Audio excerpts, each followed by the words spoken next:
함께 볼 하나님의 말씀 신약 성경 디모데전서 1장 1절로 11절 말씀입니다.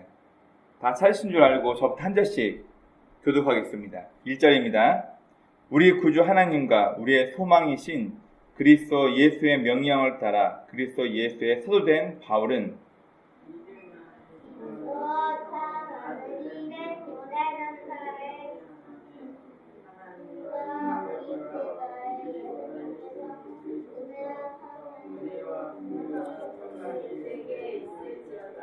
내가 마게도냐로 갈 때 너를 권하여 에베소에 머물라 한 것은 어떤 사람들을 명하여 다른 교훈을 가르치지 말며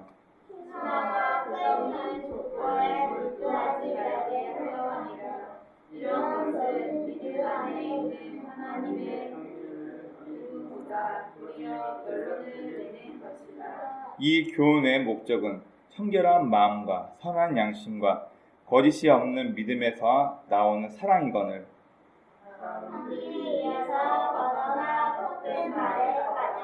율법의 선생이 되려 하나 자기가 말하는 것이나 자기가 확자하는 것도 깨닫지 못하는도다. 그러나 율법은 사람들에게 작정으로만 쓰면 선한 것임을 우리는 알아.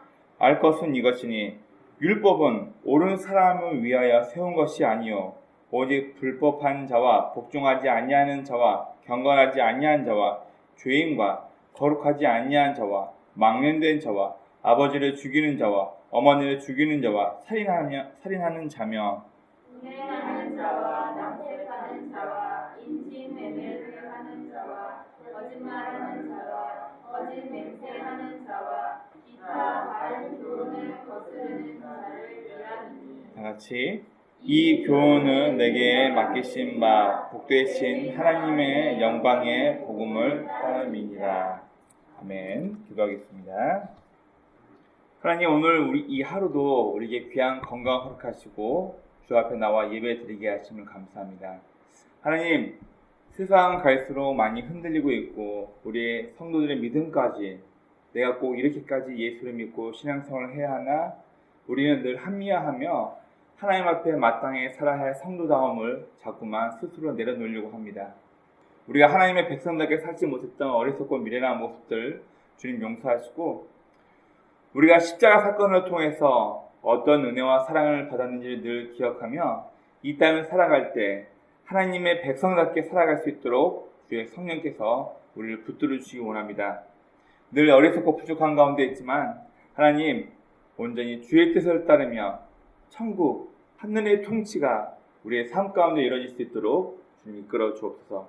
오늘도 부족한 자가 주의 말씀을 들고 당연히 섰습니다. 오직 기록된 하나님의 말씀만 증거하는 입술 되게 도와주옵시고 이 시간이 종교행사하고 끝나는 시간이 아니라 들려진 말씀이 우리의 마음파 깊이 새겨져서 이 말씀이 우리와 하여금 하나님의 백성답게 살 수 있도록 움직이는 원동력이 될 수 있도록 주의 성령께서 우리의 삶의 1분 1초를 지키시고 함께하여 주옵소서.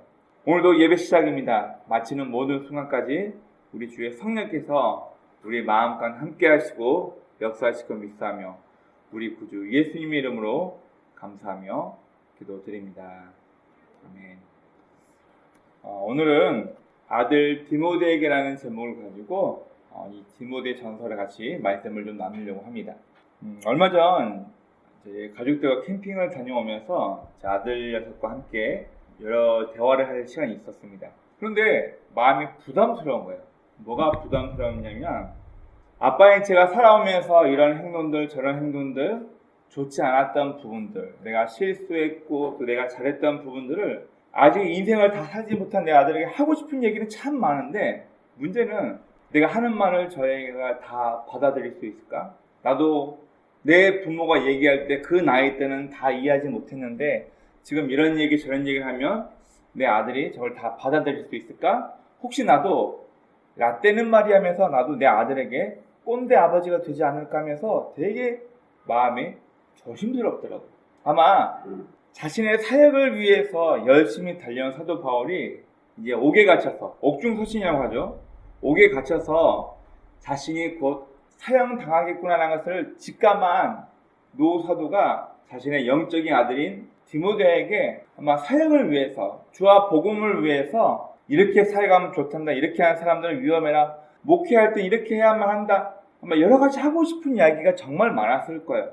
아마 아버지인 제가 제 아들에게 하고 싶은 얘기에서 조심스러웠던 것처럼 사도 바울도 자신의 영적인 아들 디모데에게 하나님의 말씀으로 권면할 때 많은 두려움 혹은 조심스러움, 그리고 이것만큼은 디모데가 꼭 해줬으면, 이것만큼은 내 아들이 좀 피했으면, 그런 마음이 분명 있었을 것 같습니다.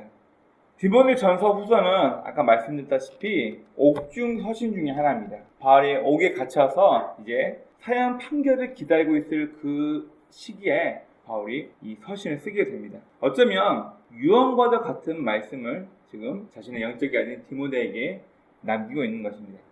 특히 오늘 본문은 디모데에게 자신이 어떤 목회 철학, 어떤 마음의 태도를 가지고 지금까지 주와 복음을 위해서 일해왔는가에 대해서 바울의 목회 철학이 담겨 있는데, 바울은 자신이 먼저 그런 신실한 주의 종으로서 인생을 살아왔기 때문에 자신의 영적인 아들 디모데에게 너는 이렇게 목회하고 이런 인생을 살아라라고 자기 아들 디모데에게 권면을 합니다. 먼저 바울은 네가 누구인지 네 정체성을 확실히 알고 있어라라고 디모데에게 말씀합니다. 오늘 본문 1장 1절 말씀을 보면 바울은 자기 자신을 뭐라고 소개하냐면 우리의 소망이신 그리스도 예수의 명령을 따라 그리스도 예수의 사도된 바울은 나는 의정이 뜨지니 내가 그냥 하고 싶어서 멋져 보이니까 재밌어서 그게 아니라 분명 나의 소망이 되신 예수 그리스도께서 나를 명령하사 나로 하여금 사도가 되게 하셨다 말씀을 하세요. 여러분, 목회자뿐만 아니라 우리가 사람을 살리는 의사, 어떤 기술자, 돈을 벌기 위해서 직업을 선택한다면 참 비참해집니다. 그러나 자기가 원하고 하고 싶어서 그 일을 하게 될 때 우리는 삶의 만족을 느끼게 되는 것입니다. 바로 바울은 영적인 아들 디모데에게 내가 누구인지, 내가 왜 이 일을 하고 있는지, 내 정체성이 무엇인지, 나는 주의 말씀을 전하는 하나님의 종이라는, 나는 사역자라는 정체성을 잊어버리지 말고 내가 누구인지를 확고히 한 채 사역을 하라고 말씀을 하고 있습니다.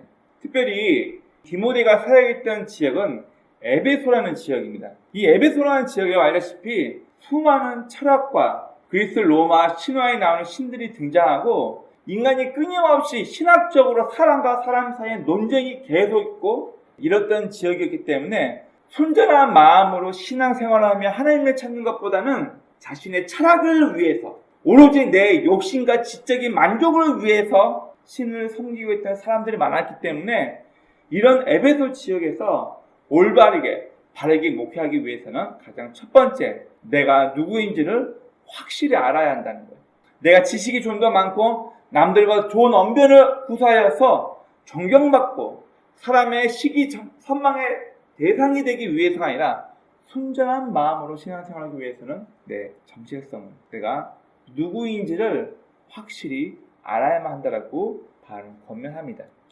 두 번째, 이 에베소 지역에 목회하고 있는 디모데에게 필요한 것은 세속적인 가치관을 멀리하라는 거예요. 제가 가끔 제 아내와 드라마를 보게 되면은 제 아내와 똑같이 그런 이야기를 합니다. 물론 드라마는 이제 픽션, 허구도 있고 실상도 같이 잘 버무려서 사람들로 하여금 흥미를 자극하기 위해서 만들고 있긴 하지만 드라마를 보다 보면은 돈 있고 힘 있고 명예가 있는 사람들은 위에 압력을 넣어서 수사 못하게 한다든지 갑자기 진금 누락시키고 지방으로 좌천 보낸다든지 힘이 있으니까 권력이 있으니까 사람들이 선호가 있다 보니까 이런 일들이 드라마나 영화에서 발생하는 것 같습니다. 바로 바울은 영적이 아닌 디모데가 주변 사람들도 그렇게 살고 있으니까 이게 유행이니까 이런 철학 사주의 흐름에 맞춰서 철학과 논쟁이 아우러져야지만 지식인 소리를 들으니까 아파테이아, 아타락시아, 그 당시 사람들이 고행을 통해서 얻는 희락, 아니다, 내 만족만을 위해서 이분법, 영적인 것과 육체는 완전히 구분해가지고 육체의 것은 다 나쁘다, 영적인 것만 중요하다, 금식을 선포하고 결혼은 나쁜 것이다, 이렇듯 세속적인 유행에 맞춰서 아들 디모데가 목회자로서 그의 정체성을 잊어버리지 않고 세속적인 가치관에 물들지 않고 하나님의 백성답게 살기를 권면합니다. 여러분, 왜 사람은 허황된 말을 하면서 자꾸 자기를 포장하려고 할까요? 왜 남들 하는 거 보면서 나도 남들처럼 저렇게 살아야지, 나도 저 사람처럼 없는 말을 부풀려가지고 과장해서 나는 이렇게 크게 해야지, 왜 관종이라는 말이 왜 나오고 왜 그럴까요? 자신도 남들처럼 남들이 부러워하는 인생을 살고 있다는 걸 보이고 싶어 하는 거예요. 여러분, 없던 말 중에 인플루언서라는 말이 요즘 SNS를 통해서 많이 돌고 있습니다. 무슨 말인가요? 유행에 민감하여서 사람들에게 관심을 받는다는 얘기예요. 왜요? 이미 그 사람의 가치관은 자신이 어떤 삶을 살아야지, 삶에 대한 태도가 만들어져 있는 게 아니라 세상적인 흐름에 맞춰서 남들이 요구하고 바라는 것에 충족시켜가면서 자기 자신이 이 세상에 합류되어 있는 것을 자랑하고 싶어 합니다. 바로 바울은 세속적인 가치관을 좋아하지 말고 그것을 피하라고 권면을 하고 있습니다. 그리고 세 번째, 율법의 정신을 이해하고 도덕적으로 바른 삶을 살아야만 한다라고 얘기하고 있습니다. 제가 가끔 목회하면서 일반 사람들, 제가 일하는 곳에서 믿지 않는 사람들과 만나 대화하다 보면 공통점 한 가지를 제가 발견합니다. 뭐냐면은 남들은 다 이런 상황에서 욕하고 화내고 욱할 수 있는데 니네 예수 믿는 사람 그러면 안 되잖아. 너무 불공평하지 않아요? 남들은 다 그럴 수 있어. 신호 위반하고 욕할 수도 있고, 그래 화나니까 주먹질 한번 할 수도 있어. 다 그렇게 얘기를 하는데 그래도 너는 예수 믿는 사람이잖아. 쟤 예수 믿으면서 교회 다니면서 쟤도 저러네? 쟤도 교회만 댕기는 사람이구만. 평등하게 대우하거나 평등하게 보지 않고 믿지 않는 사람들 마음 가운데는 어떤 기대치가 있는 것 같아요. 제가 예수 믿는다? 제가 하나님 믿는 사람이다? 제가 교회 목사네? 제가 교회 열심히 다니는 사람이네? 그러면 믿지 않는 모든 사람들 우리를 향하여서 쟤는 하나님을 믿는 사람들이니까 남들보다 높은 수준의 도덕성이 있겠구나라고 아예 우리를 그런 색안경을 끼고 보게 됩니다. 여러분, 우리가 지난주에 의해서 율법의 참 정신에 대해서, 율법이 왜 필요한가, 사랑이 율법의 완성이고 율법은 결국 약자를 보호하기 위한 하나님의 방법이었고, 율법은 법을 지키는 사람이 아니라 법을 지키지 않은 불의한 사람들을 올바른 곳으로 인도하기 위해서, 또 갈라디아에서 율법을 통해서 자신이 죄의 상태에 있다는 것을 자각할 수 있는 수행이 된다라고 성경은 이야기하고 있습니다. 그리고 바울은 디모데에게 율법의 정신이 뭐냐? 율법은 구약에는 철저하게 약자 보호법이었고 로마에서는 이 죄는 율법을 통해서 깨닫게 된다라고 말하고 있습니다. 그리고 율법의 올바른 역할이 뭔가? 율법의 정신을 이해하고 너 스스로가 네가 목회자로서 하나님을 믿는 사람이기 때문에 남들보다 높은 도덕적인 수준으로 올바른, 남들에게 손가락질 당하지 않는 바른 도덕성을 가지고 살아야만 한다라고 권면합니다. 마지막 네 번째, 교회는 사람이 아닌 하나님의 뜻이 세워지는 곳입니다. 우리 11절 말씀 볼까요? 이 교훈은 내게 맡기신 바 복되신 하나님의 영광의 복을 따름이니라. 우리 옛날 속된 말로 그런 얘기가 있습니다. 정치판에 있었고 큰 권력을 가지고 있던 어떤 사람이 교회 집사나 장로가 되면 교회 대부분의 성도들이 목회자가 하나님의 말씀에 의해서 바르게 인도해야 되는데, 우리 흔히 이런 말이죠. 방구 꽤나 낀다. 큰 소리 치면서 주변 사람들 자기 권력으로 좌우지했던 그런 사람들의 말을 하나님 말씀보다 더 쉽게 사람들이 따라가려고 합니다. 그럼 교회는 힘 있는 사람의 말을 따라가고 움직이는 것이 아니라 철저하게 기록된 하나님의 말씀에 의해서, 약속된 말씀이라면 지가 대통령이고 법관이 다 필요 없어요. 오로지 하나님 말씀에 따라가는 것이고, 하나님 말씀에 기록되지 않는 것이라면 그 사람이 요구한들, 오늘 우리 뭐 먹을까요? 하나님 말씀에 된장국 먹어야 합니다. 우리 김장 담을 때 언제 김장 담을까요? 하나님 말씀에 무조건 김장은 11월 둘째 주에 담가야 됩니다. 이런 게 있어요? 없으면 그런 문제들은 사람들의 여유있고 편한 다수결로 선정해서 그렇게 하면 돼요.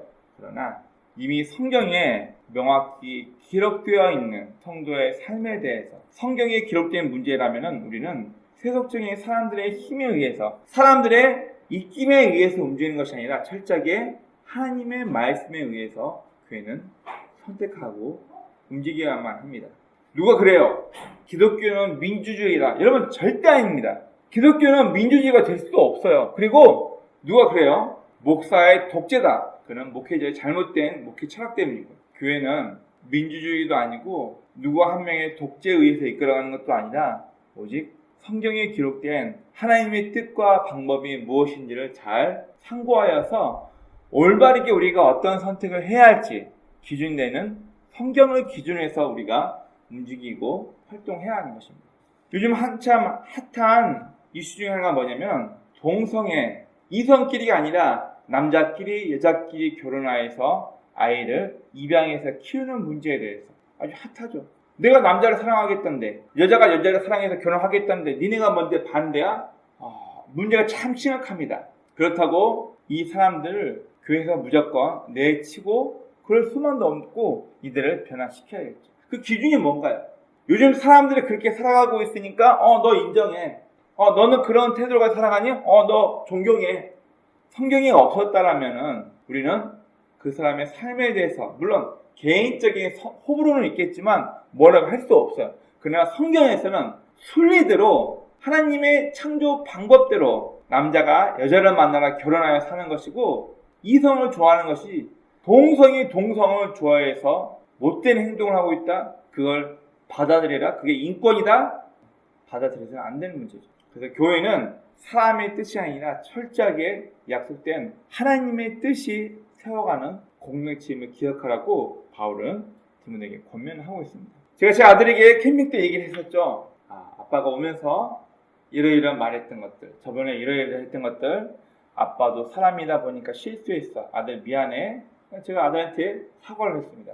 아들도 괜찮다고 했어요. 저 사람이니까. 어쩌면 내 스스로가 완벽하지 않고 말로는 이렇게 하지만 나도 때때로 말한 것과 다르게 실수하고 행동하는 모습 때문에 제가 제 아들에게 이런저런 권면을 할 때 많이 부담스럽고 어려웠던 것 같아요.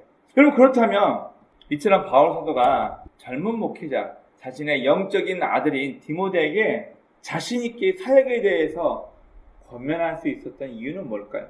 만약 제가 인간이 아니라 실수를 전혀 하지 않는 도덕적인 로봇이라면은 저는 제 아들에게 시시콜콜 별별 얘기를 다 하면서 이렇게라 저렇게라 하면서 아마 귀가 떨어지도록 잔소리를 했겠죠. 그러나 사람이기 때문에 완벽할 수 없기 때문에 스스로가 자기 자신을 알고 있기 때문에 누구에게 조언을 한다는 건 참 어렵고 부담되는 일인 것 같습니다. 여러분, 바울이 사역을 이렇게 해라 저렇게 해라 권면할 수 있었던 건 바울이 그렇게 살아왔기 때문이에요. 먼저 바울은 그의 삶의 목적이 명확했기 때문입니다. 사람들의 인기나 사람들의 말이나 야 요즘 아파트는 이게 아파트의 대세래, 요즘 유행은 이게 대세고 옷은 이렇게 입어야 되고, 야 점심 먹을 때는 저 국회의원 누구 그냥 만나서 얘기를 해야지, 사업 얘기도 하고 그린메이트 부동산 얘기도 하면서 할 수 있지.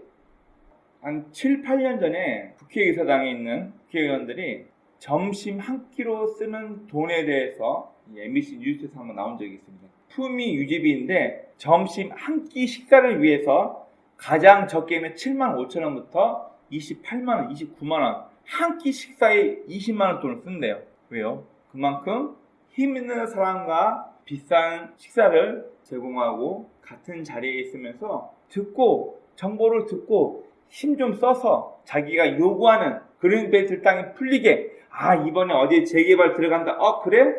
다 이런 걸로 엮이고 섞여 있어서 왜 우리 줄을 잘 하란 말을 왜 하나요? 물론 그 자체가 무조건 나쁘다라고만 할 수 없지만 줄을 서시오. 누구 라인에 탈 건가?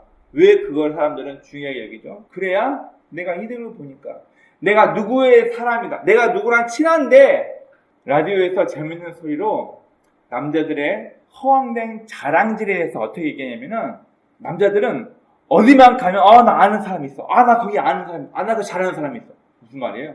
자신이 그만큼 누구와 신분이 있어서 너 여행 갈 때 나한테 말해. 나 거기 아는 사람이 있어. 너 뭐 사업해? 나 거기 잘하는 사람이 있어. 너 뭐해? 나 변호사 아는 사람이 있어. 왜 자꾸 이렇게 아는 사람을 찾죠? 내가 그만큼 그 힘쓰는 사람과 친분이 있기 때문에 네가 나를 통하면 네 일이 좀 더 쉽게 해결된다는 거를 자꾸 상대방에게 주입하기 위해서 나 그 사람 알아. 나 아는 사람인데 내가 그 사람 알아. 남자들의 허구 중에 하나라고 얘기를 합니다.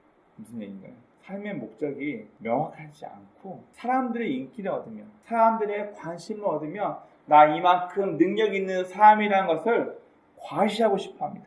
바울이 디모데에게 이렇게 권면할 수 있었던 것은 그의 목적이 명확했기 때문이에요. 바울은 자신의 신분이 뭔지, 자신의 역할이 무엇인지를 명확히 알고 있었습니다. 그는 빌립보서 3장 12절 14절에 내가 달려갈 길을, 표대를 향하여, 내 목적지를 향하여 내 달려갈 길을 끝까지 달려간다라고 바울은 이야기합니다. 주변을 두리번거리면서 주변 부러워하지 않고 오직 내 목적을 향해서 사역자에 맞게 바울은 사도행전에서 자신이 다메섹으로 가는 도상에서 어떻게 예수를 만나게 되었는가 사도행전에서 나와 있는 이야기뿐만 아니라 나중에 자신의 이야기를 할 때도 3번 이상 내가 다메섹으로 가는 길에서 예수를 만나서 그리스도의 종이 되었다라고 자기 자신을 스스로 그렇게 얘기를 합니다. 내 신분을 잊지 않았다는 것, 내 정체성이 내가 어떤 목적을 가지고 살아가야 할지를 바울은 일평생 잊지 않고 기억하고 살아가고 있다는 것이에요. 두 번째, 바울은 본이 되는 참 교육을 했던 사람입니다. 특별히 고린도전서 4장 15절 16절 말씀 보면 여러 가지 은사 때문에 시끄럽고 성적으로 타락해 있던 고린도 교회에 가서 바울이 뭐라고 얘기하냐면은 너희는 나를 본받는 자가 되어라. 이 얼마나 자신 있는 이야기입니까? 본인의 삶이 얼마나 흐트러지지 않고 삶의 목적에 갔으면은 고린도 교회 성도들에게 너희는 나를 본받는 자가 되어라고 바울은 자신 있게 이야기합니다. 바로 본인이 그렇게 살아왔기 때문에 얘기할 수 있는 거예요. 본인의 삶에 여러 가지 많은 역경과 어려움, 실수, 실패하면서 살아왔기 때문에 바울 스스로가 너는 나를 본받는 자가 되어라. 본인이 삶으로 보여준 것들이 있기 때문에 자신있게 얘기할 수 있는 것이죠. 예전에 금천구에 실제로 있었던 일입니다. 어떤 젊은 분이 나와가지고 육아에 대해서 많은 어머니들 앞에서 강연을 쭉 했어요. 강연을 다 끝나고 나서 한 어머니가 물어봅니다. 혹시 박사님은 아이 양육 어떻게 하세요? 저 미혼인데요. 헐, 콧방귀도 안 끼는 거죠. 왜요? 아이를 키워본 경험이 없으면서 지식으로만 남에게 가르친다? 그 얘기를 여러분 받아들이겠어요? 절대 못 받아들여요. 박사면 뭐해요? 여러분, 그러나 프로, 전문가, 설사 자격증이 없다 할지라도 박사 학위가 없다 하여도 그 방면에 그 일에 수많은 경험과 노하우고 실패와 성공이 반복되어 가면서 무엇이 이렇게 하면 된다는 걸 알고 있는 명장, 명인들은 다르죠. 그 사람 얘기는 무조건 귀담아 들어야겠죠. 우리 어렸을 때, 저희가 어렸을 때는 장난감이나 인터넷이나 PC 그런 게 없었던 시절이기 때문에 몸으로 노는 게임들이 되게 있었어요. 뭐 술래잡기, 말뚝박이, 고무줄놀이 뭐 이런 거 있죠. 말타기, 알까기, 자치기 뭐 많이 있습니다.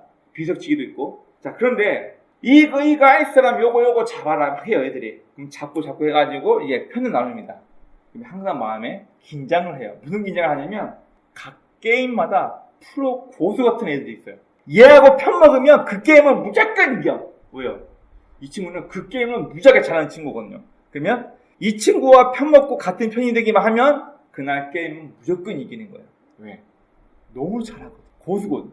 본인이 수많은 시행착오와 실수와 실패와 성공을 통해서 어떤 방법에 대한 노하우가 축적된 사람이라면은 여러분, 그분들의 삶은 마땅히 우리에게 본이 되는 것입니다. 제가 기술적인 부분만 얘기했는데 그것뿐만 아니라 왜 우리가 책을 중요시해야 되나?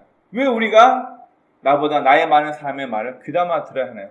제가 한 가지 특징을 발견한 게 있는데 누군가에게 배울 의지가 없는 사람은 나이 차이나 제 꼰대라는 말로 닫아버리고 소통을 안 해버려요. 그런데 꼰대라 할지라도 윗사람에게 뭔가 배울 의지가 있는 사람들은 꼰대라는 말 쓰지 않고 이 사람이 참 꼴보기 싫고 이것도 싫은데 그러나 그 사람이 이 얘기하는 거는 귀담아 들을 만해. 중요해.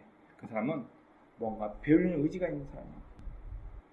보통 책을 50에서 60, 70대에서 보통 많이 책을 쓰시더라고요. 뭐 기술서적, 전공서적 그런 거 말고. 그러면 책에는 지금 내 나이에 경험할 수 없는 여러 노하우들을 이미 경험한 사람들이 써놨기 때문에 인생에 대한 많은 노하우들, 경험들이 축적되었기 때문에 책을 읽음을 통해서 이제 10살, 20살, 20대, 30대밖에 안 되는 내가 책을 통해서 간접 경험을 하게 되는 거예요. 누군가에게 전문일 뿐만 아니라 본이 되는 삶을 살기 때문에 신뢰를 얻을 수 있는 거죠. 여러분 마찬가지입니다. 우리의 신앙도 바울이 그 아들 디모데에게 말했던 것처럼 자신 있게 살게 돼서 권면할 수 있는 것도 자신이 누군가에게 모범이 되는 삶을 살았기 때문에 힘있게 부끄러워하지 않고 이야기를 할 수 있는 것입니다. 그리고 바울은 우리 각 성도 한 명 한 명 각자를 향한 하나님의 계획이 있다는 것을 바울은 명확하게 알고 있었습니다. 자신은 소아시아 여러 교회를 탐방하면서 3차례 전도 여행을 통해서 자신은 교회를 돌보고 또 다른 지역의 교회를 세우고 계속해서 전도 여행을 통해서 교회를 새로 리빌딩, 새로 개척을 하고 또 리빌딩, 세워가고 문제 있으면 해결하고 이런 게 바울의 사역이었다면 디모데나 또 다른 사람들에게 있던 여러 가지 교훈들을 보면 각 사람이 가지고 있는 그 사람에게 주어진 은사에 맞게 그 사람이 가지고 있는 삶의 태도와 도덕적인 태도에 맞춰서 너는 이런 사역이 맞겠구나. 너에게는 저런 사역이 맞겠구나. 바울은 이미 알고 있었던 것 같아요. 그래서 바울은 각자를 향한 하나님의 계획이 분명히 있었고 쓰임이 각각 다르다는 것을 명확히 알고 있었던 것 같아요.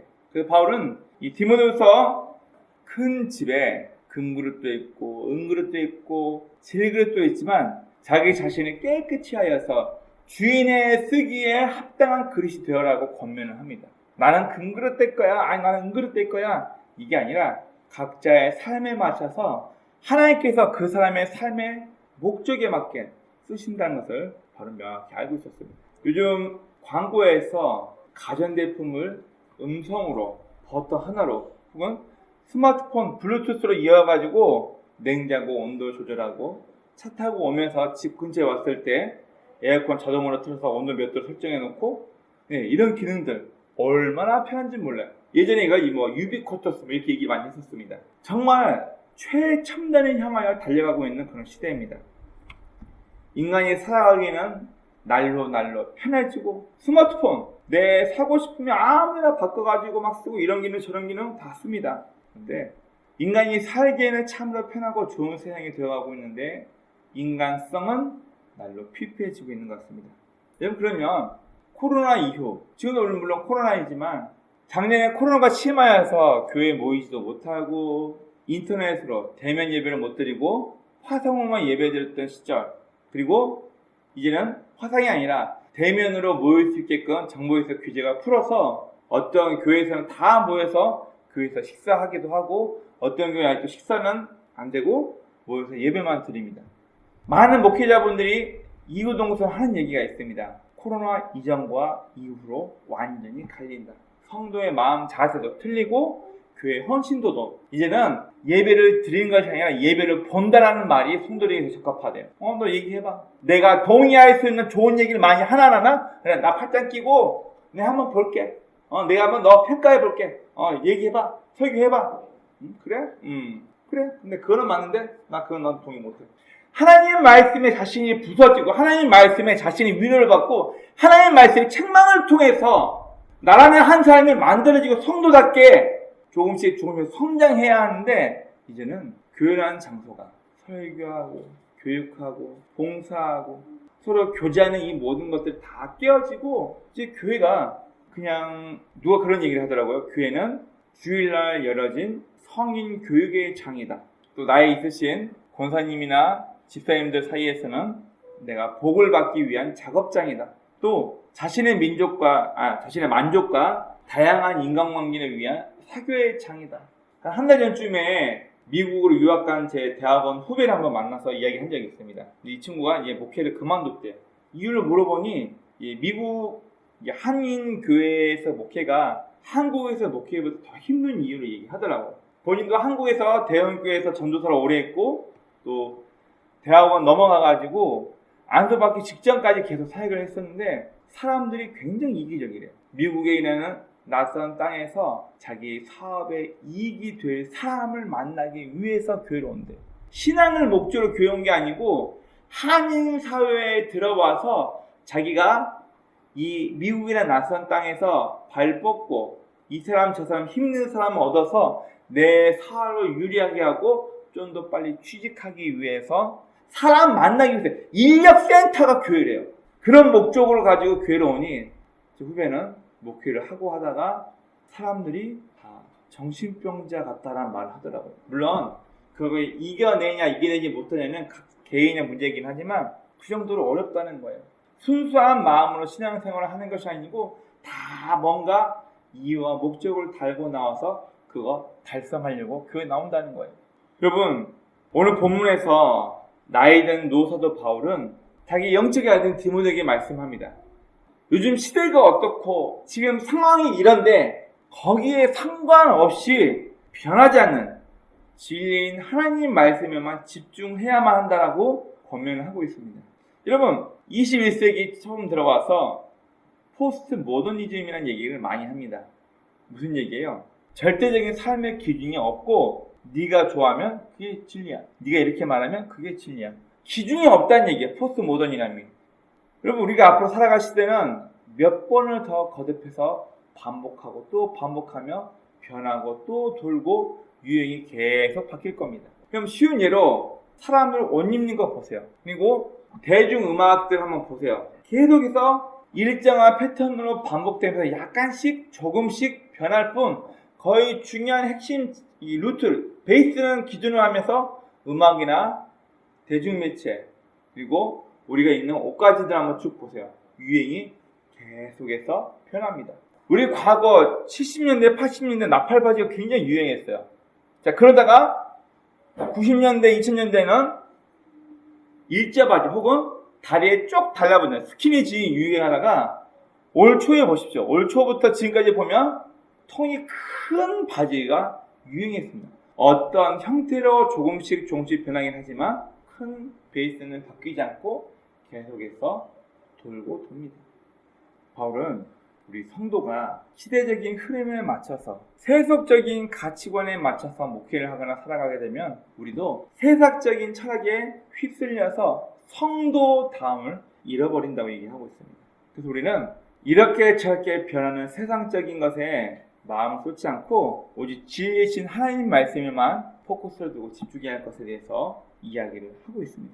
만약 저에게 여러분들에게 지금 왜 사세요? 왜 지금 말하는 저 아이들 키우고 있으세요? 왜 학원 도덕나와서 왜 공부하세요? 라고 물어보면 여러분 뭐라고 공부하죠? 너는 왜 맨날 직장 다니세요? 라고 물어본다면 여러분 뭐라고 대답하실래요? 단순히 남들도 그렇게 하니까? 돈을 벌어야지만 의식주가 해결되니까? 자식이 태어난다고 하면 어쨌든 자식 농사 잘 지어야 되니까 그냥 여러분 그렇게 하면 안 돼요. 부모로서 의무를 다 해야겠지만 이 아이들을 키울 때 내가 공부를 할 때 직장 다닐 때 내가 하나님 입장에서 사람과 다른 명확한 이유와 목적이 없으면 남들하고 똑같이 된다니까요.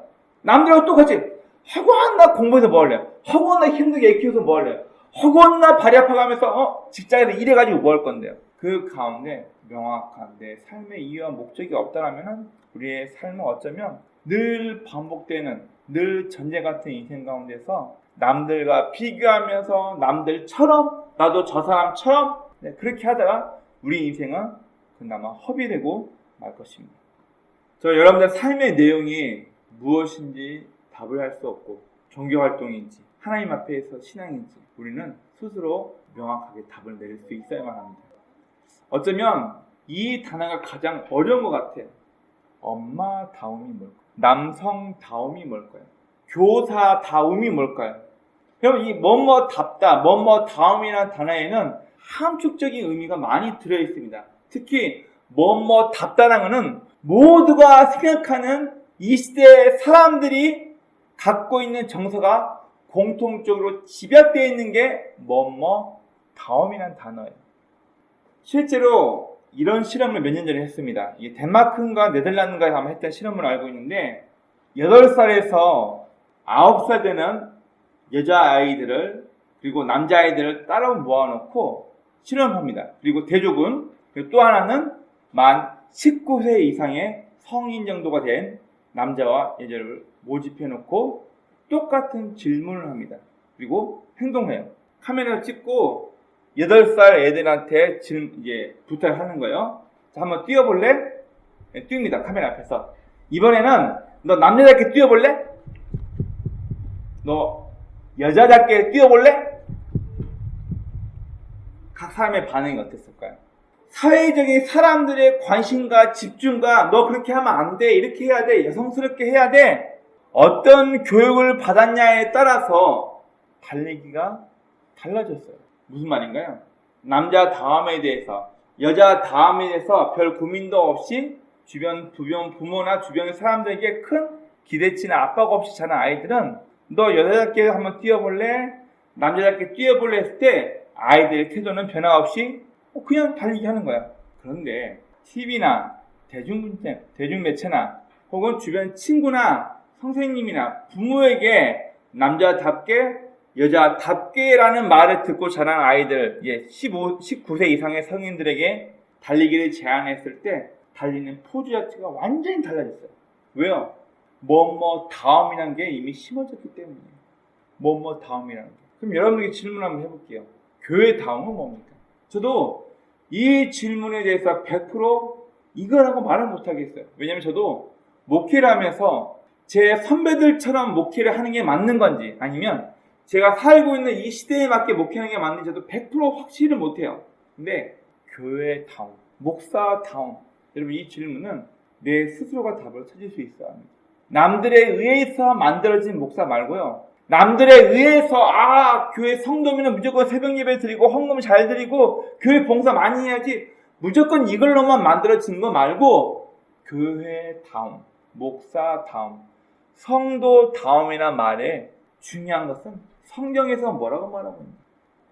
성경에서 교회 다음이 무엇인가? 성도 다음이 무엇인가? 또 저 개인에게 목사 다음이 무엇이냐고 물어볼 때 우리는 다음이라는 것에 대해서 스스로 답을 내릴 수 있어야 합니다. 여러분, 원합기는 우리의 교회가 세상적인 방법이 통하는 교회가 아니라 성경에 기록된 하나님의 방법과 하나님의 뜻이 무엇인가 선택하고 고민하고 갈등하는 순간에도 하나님 입장에서 찰스 휠첸의 고전 책 이름처럼 예수님이라면 어떻게 하셨을까? 우리의 모든 선택과 갈등의 기로에서 만약 하나님이라면, 내가 믿고 섬기는 예수님이라면 이 상황일 때, 이 선택의 기로에서 무엇을 선택하셨을까를 늘 고민하면서 우리 각자에게 주어진 삶의 길을 찾을 수 있는 저 여러분의 복된 삶이 되길 주의 이름으로 축원합니다.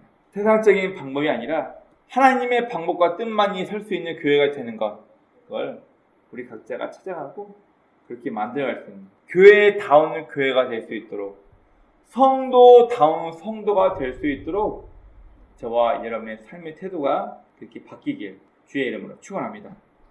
아멘.